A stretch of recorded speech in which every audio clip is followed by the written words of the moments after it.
You know, there is a store that I went to this weekend, and to y'all, it would just be over the course of a few weeks because there was a lot of meat that we picked up, and boy, howdy, have we made a little bit of progress on getting ahead in these cooking videos because I got some lamb, I got some beef ribs, and I saw something that we're going to be testing out this morning and going to be doing an all-day cook. A brisket flat that is already pre-seasoned, but it's under $20, and to me that's absolutely amazing. You see, I've never seen any flats only in my Kroger or my Ingles or anything like that, Freshway Mart. I am definitely going to be asking about that because I'd like to see what the flat that's not pre-seasoned tastes like, so the next time I go to Kroger, which will be later on this week, I'll see if they can cut that. Because while I do love the point is great. Fat is flavor, friends. Sometimes that 12 to 16 pounds is just too much meat, and let's be real, all that fat is great, but sometimes it's a little bit too much fat for me. So I want to try this pre-seasoned brisket flat from Aldi. We have a salt and pepper season, and then we have a Texas barbecue style, and we're not going to be doing anything to it at all. We're just going to be taking it out of the bag and putting it on the PG 1000i. So sit back, relax, and let's talk about it, y'all. Now, normally when I do a brisket, I am seasoning it up and then putting it in the fridge and letting it go overnight, preferably 24 hours to do a dry brine. But what we're going to be doing today is this choice piece of flat from Aldi. As you can see, it's just under $20. This is salt and pepper. As well, we have a Texas style barbecue rub. So I want to see what these look like out of the package. So let's go ahead and get these opened up. I am excited to try these out because I'm just being real here. I don't know what to think. I don't know how it's going to wind up being. I've not really seen anything about this online, so it's one of those things that I'm definitely interested in seeing how this turns out. And it's so weird. It's so strange to my brain to be opening up a pre-seasoned brisket. Now, there's nothing wrong with it. If this is something that you're like, Gassy, no, you're going to love it, man. It's absolutely wonderful. You're going to love it. Look, I'm down with it. But just taking a quick glance out of the package, I mean, it's not bad looking, at least just from what I can see right here. The marbling doesn't look terrible. I can see some striations, but you're not really going to be able to see much, especially since it's already seasoned up. Now, just against this light, just to see if I can see anything. I don't know. I can't really tell, but we're going to cook it this side because this is where the fat cap is. And it's not as much fat as is normally on a brisket, so I definitely like how they have that trimmed up. I'm not even going to lie. I need to start taking a little bit more fat off of mine. I know my doctor would absolutely be happy to hear that one because while fat is flavor, you know, while it's still natural fat, it's still fat in general. So let's take a gander to see. Oh, okay. I can see a little bit more on this Texas style rub. I can see more on this Texas style rub. Yeah, look at that. Look at that fat cap in the sun. I definitely like the look of these brisket cuts. I like choice. I've got no problem with choice. I definitely am excited to try out potentially in the future a brisket from like Creekstone or something like that. But yeah, I genuinely don't mind that right there. So we are going to be putting our fireboard pulses in here. And so what we're going to do is I am just going to put these, let's go, there we go. Let's bring that back a little bit right there. And then let's put this one in. That way it is at least at the minimum and the maximum. And I love these little fireboard pulses for the simple fact that it's wireless and I don't have to keep up with it. So now let's take this off so I'm not touching everything and anything with my meat hands. Oh yeah, we've got this thing preheated, ready to go. Now I will say, they seem to scalp that side right there, but I'm not upset with it. I'm not upset with it at all. There we go. And then let's put the salt and pepper on the left side. So I've got two different colors. I've got the stainless steel right here, and then I also have red, so I can keep up with it that way. The Texas style barbecue, which should look different because it's not as peppery. But yeah, we'll leave it in here. We'll go play some Fallout 4, and we'll just keep an eye on it and check in it in about 2 hours, 2 or 3 hours, and see how everything is looking. But yeah, from opening up the packages, I'm kind of excited. Now currently the brisket flats have been on the grill for about 3 hours, and the internal temperature is about 150 to 156. So let's see how these are looking.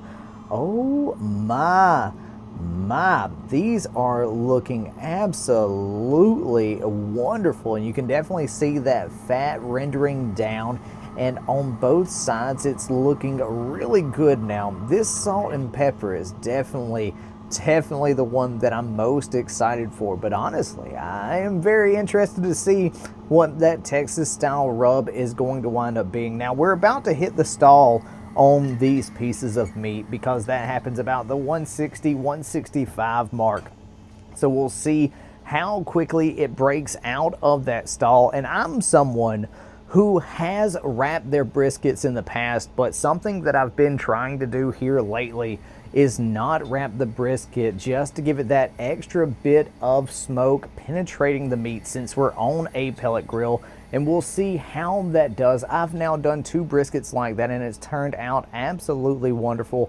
I like to wrap it up at the hold stage, and now we're not going to hold these briskets until the next day. We're only going to hold them for about an hour or 2 so we can eat them tonight. But yeah, the way those are looking, I'm very excited. And as you can see, the amount of smoke that we get off of this Cookshack PG-1000i is up there. And as far as a pellet grill, I don't know many that put off this type of smoke elsewise, like the Lone Star pellet grills. I know my Z grills didn't put off this amount of smoke, and the Oakford did not put off this amount of smoke. So as far as the smoke profile and flavor that you get while using this Cookshack PG-1000i is up there, and I love the amount of flavor that it puts on this meat. But yeah, we'll check back in once it gets through with the stall and it's time to pull these bad boys off. Now it's about time to take the brisket off of the grill, but I had a visitor. You see, we got ourselves a yard cat that showed up to our house, and I've been feeding her, but you know, she's already asking me, hey, Gassy, can I get some of that meat that you got on the grill? But I want to show y'all what this is looking like. I do believe it is time to take these off of the grill because of the simple fact of how easy that goes in and goes out of the brisket, y'all. It's absolutely probing like butter. And at this point, you do not worry about temperature as far as it goes. You want to probe for tenderness. That is the big thing with meat. So let's take these off. Then we are going to rest them. We're not going to rest them overnight like I normally would for other briskets. I just don't have that amount of time, but this is looking absolutely wonderful. It is looking like a meteorite for sure. But yeah, look at this. This is the Texas style one. The other one was the salt and pepper. But yeah, I'm very excited to see what these taste like. We're gonna wrap these up and let them rest for about an hour. But yeah, we'll see what they look like here in about an hour, hour and a half, and let them cool down and rest some. Now, I will say I definitely enjoyed using these wireless thermometers to keep up with the temperature of the meat while it was resting. Now, this right here is the Texas style rub, and this is the salt and pepper. So let's get in here. Let's see what type of temperature we're rocking with. About 164 right here on this one, and about 165, 166 hanging right there. But yeah, they are definitely rested down. Now, the one I want to try first is this salt and pepper. Now, I am excited for this one because I love salt and pepper. So let's just cut in right here. And I don't know if you saw that, but there was a little bit of juice that just flung out. And it's just the fat. But let's take a gander. I'm going to say this right now. I don't like pressing down on the meat. I don't want to just like press down. I don't want to go too much over that. But as you can see, it is definitely rendered out in there. And you can see the smoke line that we have over that piece of meat right there. And the same thing over here. You can see the juice. Oh my God. I'm going to tell you what, if this, you know what? If this is a thing, I will definitely be going back to Aldi in the future and getting some of these briskets in a bag. Because for a quick, all day kind of cook, not having to do any work, that right there to me is not a bad thing at all. So let's see what this Texas rub is kind of like right here. I definitely like the other cut better as far as everything, but I will say it's very juicy on the inside. It's got a small little smoke ring. Now let's see what it's like on this side. Yeah, I definitely like the fat layer that ran through the other side, but I got some seasoning on my hands. So let's cut a small little sliver. You know what? I should just come from this side because it's going to be so much easier since that side's not already exposed. And let's just cut this little side right here. As you see, it kind of pulls on the bottom, but I'm not upset with this.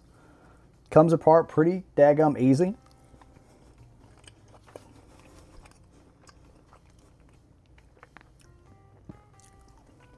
That one's definitely drier than I like personally. But as far as flavor and a lean cut of meat and for under $20, that is not upsetting. That is not upsetting at all. It's not the greatest brisket that I've had, but my God, that's good. Now, the one I'm very excited to try is this one right here. So, let's cut a nice little sliver of this one. This salt and pepper.